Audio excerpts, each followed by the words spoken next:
Hi friends, welcome to Raja's kitchen. అందరికి కూడా world's biryani day శుభాకాంక్షలు. ఈ బిర్యానీ డే సందర్భంగా హైదరాబాదీ స్పెషల్ చికెన్ దమ్ బిర్యానీ మనం చేసుకుందాం. చాలా అంటే చాలా సింపుల్. ఇంకెందుకు ఆలస్యం, రెసిపీలోకి వెళ్ళిపోదామా? ఇక్కడ నేను చూపిస్తున్న ప్రతి ఇంగ్రీడియంట్ కూడా డిస్క్రిప్షన్లో క్లియర్గా ఇచ్చాను, చూడండి. కాశ్మీరీ చిల్లీ పౌడర్, అల్లం వెల్లుల్లి పేస్ట్, లెమన్, అలానే ధనియాల పొడి, ఉప్పు, జీలకర్ర పొడి, గరం మసాలా, అలానే పసుపు, కాశ్మీరీ చిల్లీ పౌడర్ చెప్పాను, అలా నార్మల్ కారం తీసుకున్నాను అనమాట. ఆ తర్వాత మనం సన్నగా తరిగిన కొత్తిమీర, పుదీనాకు, పచ్చిమిరపకాయలు తీసుకున్నాను. క్వాంటిటీస్ కోసం డిస్క్రిప్షన్ తప్పకుండా ఫాలో అవ్వండి. ఆ తర్వాత ఫ్రైడ్ ఆనియన్స్ తీసుకున్నాను. వీటికి కొలతే లేదంటే ఎన్ని కావాలంటే అన్ని తీసుకోవచ్చు. ఫ్రైడ్ ఆనియన్స్ వేపుకున్న ఆయిల్, లేదంటే నార్మల్ ఆయిల్, అలానే పెరుగు, అలానే 1 కేజీ వరకు చికెన్ తీసుకొని శుభ్రం చేసుకుని ఉప్పు నీళ్ళల్లో వేసుకొని పెట్టుకుంటే జ్యూసీగా ఉంటుంది. ఆ తర్వాత ఒక బౌల్లోకి మనం ముందుగా శుభ్రం చేసి పెట్టుకున్న చికెన్ ముక్కలు వేసి దాంట్లోకి ఉప్పు వేసుకుంటున్నాం. ఉప్పు, అలానే ధనియాల పొడి, గరం మసాలా, జీలకర్ర పొడి, కారం, కాశ్మీరీ కారం, నిమ్మకాయ రసం, అలానే ఇంకా ఉన్న ప్రతి పొడి ఇంగ్రీడియంట్స్ ఏవైతే అల్లం వెల్లుల్లి పేస్ట్, పసుపు, ఇవన్నీ ఉన్నాయి కదా, అవన్నీ కూడా 1 బై 1 యాడ్ చేసుకుంటూ మనం మ్యారినేట్ చేసుకోవాలి. లాస్ట్ లెమన్ జ్యూస్ పిండి ఇలా మ్యారినేట్ చేసుకున్నట్లయితే చికెన్కి అనేది ఆ ఉప్పు, కారం, మసాలా ఫ్లేవర్ అనేది బాగా పడుతుంది. ఎంత బాగా మీరు మసాజ్ చేయగలిగితే చికెన్కి అంత బాగా అన్ని ఫ్లేవర్స్ అనేవి బాగా పడతాయి. కాబట్టి ఇలా ఫస్ట్ బ్యాచ్లో పొడి మసాలాలు వేసి బాగా మ్యారినేట్ చేయండి. అలా అన్నీ ఒకేసారి పడేసి మ్యారినేట్ చేస్తే అంత బాగుండదు, చికెన్ కూడా అంతగా పట్టదు. ఆ తర్వాత బ్యాచ్లో ఫ్రైడ్ ఆనియన్స్, కొత్తిమీర, పుదీనాకు, పచ్చిమిరపకాయలు వేసి బాగా కలుపుకోవాలి. ఇలా 1 బై 1 అన్నీ వేసుకుంటూ కలుపుకోండి, చాలా బాగుంటుంది. ఆ తర్వాత నేను వీటిని కూడా వేసి బాగా మిక్స్ చేస్తుంది. మంచి స్మెల్ వస్తుంది. ఆ ఫ్రైడ్ ఆనియన్స్ పడగానే చాలా మంచి స్మెల్ వస్తుంది ఎట్లా అయినా బిర్యానీకి. ఆ పెరుగు, ఫ్రైడ్ ఆనియన్స్ కలుపుతారు చూడండి, అప్పుడు తెలుస్తుంది మీకు ఆ బిర్యానీ కరెక్ట్ ఫ్లేవర్.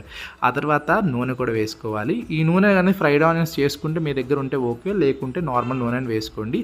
తర్వాత చిక్కటి పెరుగండి, అది వేసుకుంటే చాలా బాగుంటుంది. ఈ పెరుగు మా ఇంట్లో తోడు పెట్టి తయారు చేసిన పెరుగు, లేకుంటే నార్మల్ పెరుగు అని వేసుకుని, కాకపోతే చిక్కటి పెరుగు వాడితే సూపర్ టేస్ట్ వస్తుంది. ఆ పెరుగు కూడా వేసి ముక్కలకు బాగా మసాలాలని కూడా పట్టించి 8 గంటలు కనుక మీరు రిఫ్రిజిరేటర్లో పెట్టి మ్యారినేట్ చేస్తే చాలా బాగుంటుంది. కుదరకపోతే 2 నుంచి 3 గంటలైనా పక్కన పెట్టి మ్యారినేట్ చేసుకోండి. ఆ తర్వాత రైస్ ఉడికించుకోవడం కోసం ఒక గిన్నెలోకి బాగా కొంచెం ఎక్కువ క్వాంటిటీ నీళ్ళే కావాలండి. మనం తీసుకున్న రైస్కి అండ్ 1 కేజీ రైస్ తీసుకున్నారనుకుని దానికి డబల్ ట్రిపుల్ నీళ్లు తీసుకోవాలి.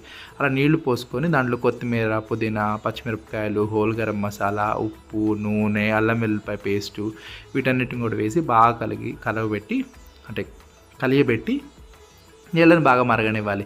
ఇక్కడ మనం వేసి ఉప్పు ఎట్లా ఉండాలంటే ఆ నీళ్ళని టేస్ట్ చూస్తే చాలా ఉప్పగా ఉండాలంటే సముద్రపు నీళ్ళ వలె ఉండాలి అని అంటారనమాట. చాలా చెఫ్స్ చెప్తూ ఉంటారు. అలా ఉంటే రైస్కి ఉప్పు ఫ్లేవర్ బాగా పడుతుంది, లేదంటే రైస్ చప్పగా ఉంటుంది. నీళ్లు బాగా మరిగినాక అరగంట నానబెట్టుకున్న కేజీ బియ్యాన్ని మనం దీంట్లో వేసుకొని, నేను ఇక్కడ బాస్మతి రైస్ తీసుకున్నానండి. మీరు నార్మల్ రైస్ అని తీసుకోవచ్చు.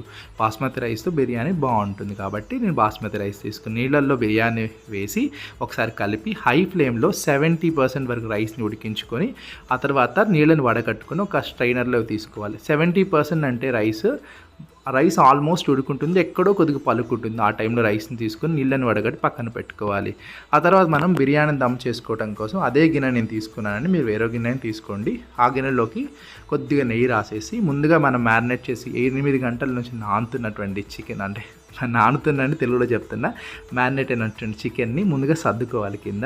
చూడండి ఎంత బాగా మ్యారినేట్ అయిందో. నేను ఇక్కడ చూస్తున్నాం కాబట్టి బాగానే ఉంది, మీకు వీడియోలో కనిపిస్తుంది కానీ నేను ఫీల్ అవుతున్నాను. చాలా బాగా మ్యారినేట్, మంచి స్మెల్ వస్తుందండి, అరోమా అయితే చాలా బాగుంది.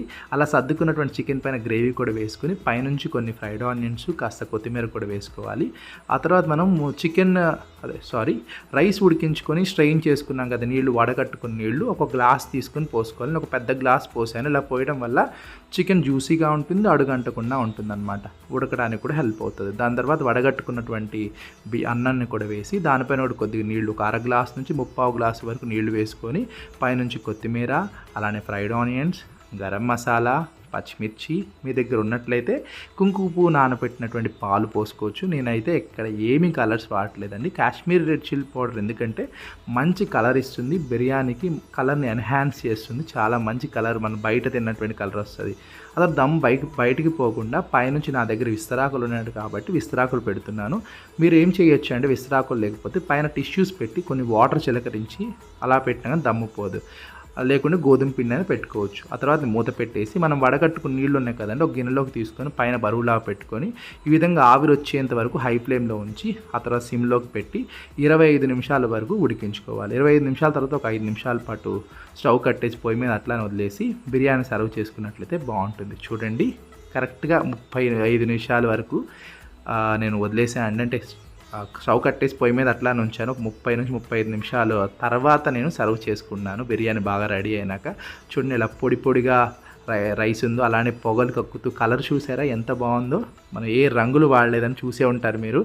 కేవలం కారాలే వాడాను, కాశ్మీరీ రెడ్ చిల్లీ నార్మల్ కారమే వాడాను. చూడండి ఎంత బాగుందో, అరోమా అయితే ఉందండి, సూపర్గా ఉంది. ఆ పొగలు కక్కుతూ ఆ బిర్యానీ నోట్లో లాలాజలం వస్తుంది ఇప్పుడు.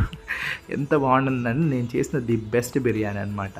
మీరు కూడా డెఫినెట్గా ట్రై చేయండి. జ్యూసీ చికెన్, జ్యూసీ రైస్, పైన పొడి పొడిలాడుతూ రైసు, రకరకాల కొంచెం వైట్ కలరు, కొంచెం లైట్గా ఉన్న కలరు, చాలా బాగుంది. మీరు కూడా తప్పకుండా ట్రై చేసి ఎలా వచ్చిందో కామెంట్ చేయండి. Thank you.